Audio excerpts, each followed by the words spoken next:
Olen Ivar Jüssi ja oleme praegu Läänemere rannal ja räägin teile Viiger Ülgest ja tema eluolust.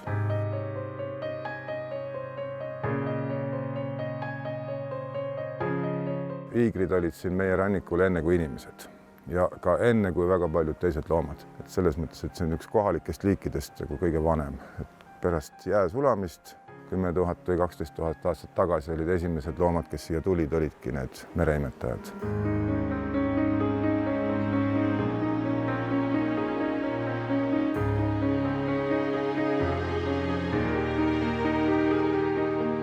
Mis siis on viigrile tähtis, nii nagu ka inimesele ja teistele imetajatele, ikkagi sigida, anda järglasi piisavalt palju ja piisavalt elujõulisi. Aga no selleks peab olema tal kvaliteetset sööki ja alasid, kus ta saab rahus olla ja puhata. Kuna nad sünnitavad jää peal, siis see jää peab olema nendel piisavalt kaua kestma ja piisavalt paks. Jää peal võiks olla lund, siis on ta tuba soe, kaevab sinna sisse koopa ja ei saa ka vaenlased kätte, et mu kodu on mu kindlus.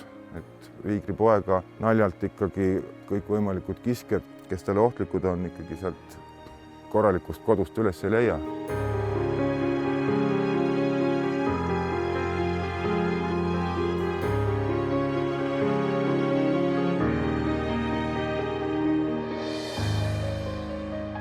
Ta on väga hea mereseisundi näitaja inimese jaoks.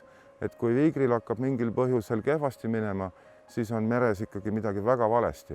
Ja väga kehvad aastad olid viigritele 70. ja 80. Siis kui väga paljud emased, isegi võib-olla 10-st 7 või 8 olid viljatud, sellepärast et nad olid lihtsalt nii mürkidest üle küllastunud, et ei saanud enam järglasi. Ja sel ajal oli Läänemere seisund oli nagu mürkide suhtes kõige kehvem. Ja tänu sellele see viigri asurkond kogu Läänemeres kukkus võib-olla kümneid kordi võrreldes sellega, mis nad olid siis 100 aastat tagasi.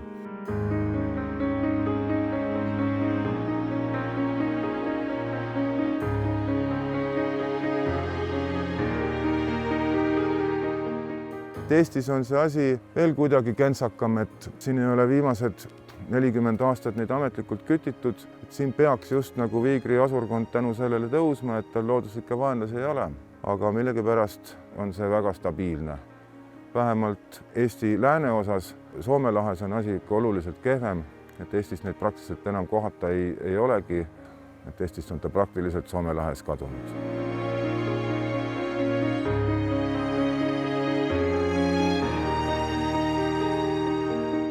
Mina ei ole suutnud seda niimoodi välja mõtelda, et ma nüüd ütlen inimesele, et ära tee seda või tee seda. Et siin on nii suured, laiad globaalsed asjad seal taga, mis tegelikult selle viigri saatust mõjutavad. Aga kõigepealt tuleb hoida tema elukeskkond puhtana.